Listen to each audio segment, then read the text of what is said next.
Hey, I'm firearms attorney Gilbert Ambler, and I'm back today because I think politicians on both sides of the aisle, various politicians in Virginia, think that the voting base is pretty stupid. Or at least they think the voting base is uneducated and uninformed.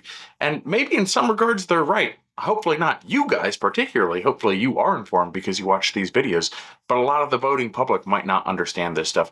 And we're going to talk about how they're trying to manipulate the voting public today when it comes to firearms and some of what's been going on, again, on both sides of the aisle.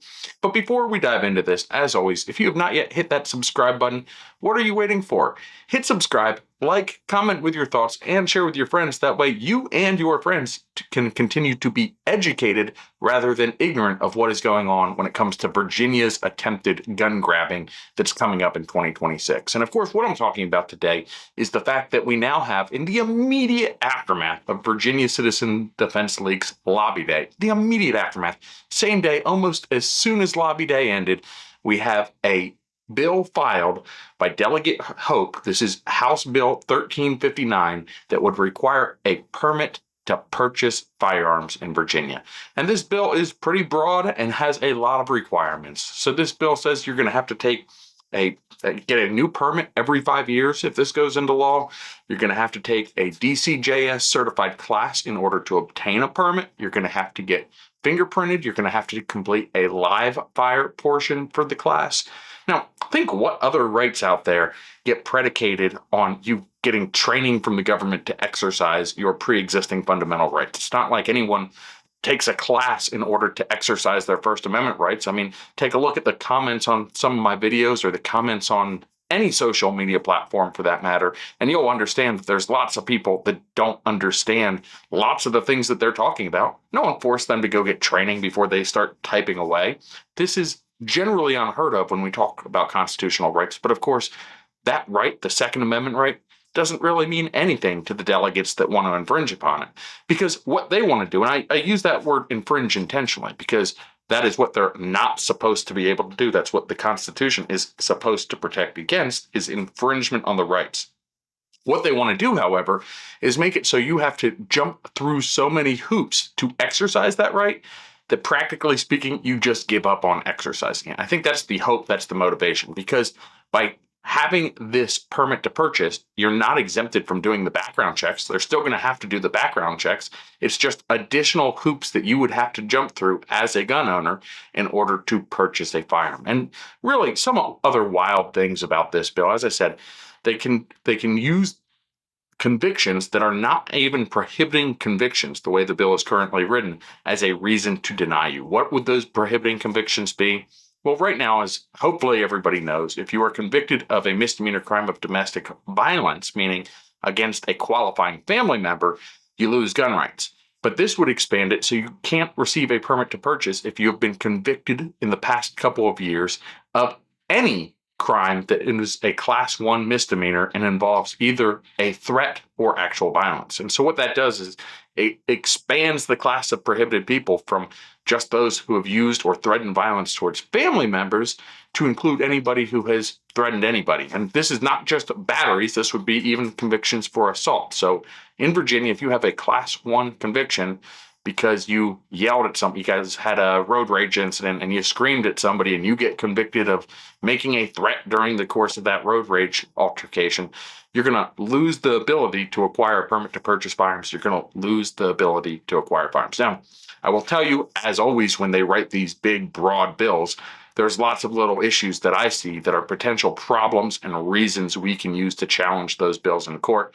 And as I have consistently done this legislative session, we're not going to call out all of those problems on this video because I don't want to give them a roadmap towards fixing things that we can use down the road in case this becomes law to actually challenge this law. But one of the things and one of the reasons I led off this video by saying politicians on both sides of the aisle think you're stupid, and again, not you specifically if you're watching this, but Virginians in general are stupid. And obviously the reason they waited till after Lobby Day to file these bills is because they thought people won't show up to Lobby Day if we hide some of the nastiest bills that we're going to file. The reason I think there are some Republicans guilty of this, and really a Republican, we're looking at our former Attorney General, Jason Miyares, is, and as you know if you watch this channel, during his entire time in office, up until the very end, Jason Miyares did very little to help us when it came to gun rights. And then all of a sudden, last minute, starts throwing Hail Mary passes as though he's a big Second Amendment proponent. And he did, in fact, on January 16th. Keep in mind, Jay Jones, the new Attorney General, took office on January 17th. On January 16th, Jason Miyares publishes an Attorney General opinion saying it would be unconstitutional to ban classes of commonly owned firearms, and it would be unconstitutional to do exactly what they're now proposing with the permitting, requiring a permit to purchase or acquire firearms.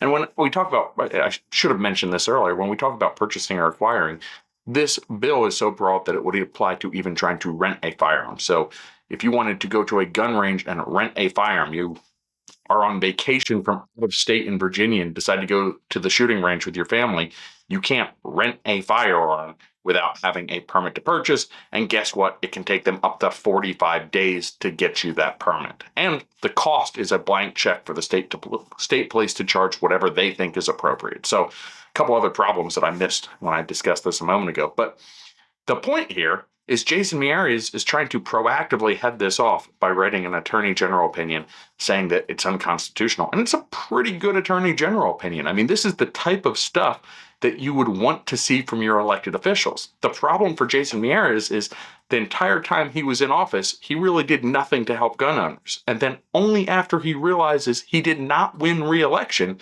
does he decide to start going out of his way and really being beneficial and being helpful to gun owners with Attorney General opinions like this. Now, of course, Attorney General opinions are not binding, and we are beyond confident that the new Attorney General will discount this last-minute January 16th Attorney General opinion from Jason Miyares, but it's still a nice thing to see from Jason Miyares on his way out of office. But it makes me regret that he didn't show us what he actually believed when it came to the Second Amendment the entire time he was in office. Because apparently, Attorney General Miyares thought that the path, or former Attorney General Miyares thought that the path to winning Virginia was to appear as purple as possible. And unfortunately, by appearing as purple as possible, he seems not to have motivated anybody to vote for him, because Jay Jones, with all of Jay Jones's legal problems and texting problems and all of the reasons you would have thought he was not qualified as a candidate, still beat Jason Miyares. And Jay Jones wasn't shy. Jay Jones didn't try to appear purple. Jay Jones let it be very known just how blue he was when he was running. Miyares, of course, trying to run center of the road, trying apparently not to offend the other side, doesn't motivate his voter base. And I'll tell you, I wasn't particularly excited to vote for Jason Miyares based on how he'd been acting. Had we had an Attorney General who was actually showing how they felt, who was actually writing pro-gun opinions while they were still up for re-election, I would have felt very differently about voting for him. And so the message is, I think that these politicians think that they can hide behind faking who they are. Why not let us know who they are? We're not stupid. Voters are not stupid. Show us what you actually believe, and maybe you'd still be in office. And I hope that's a lesson to future political candidates out there, that you don't have to be purple to win in Virginia. The path to winning in Virginia is not always going to be purple. Let's see some of this pro-gun stuff while it still has a chance to be meaningful. If you enjoyed this content, please hit that subscribe button. Until next time.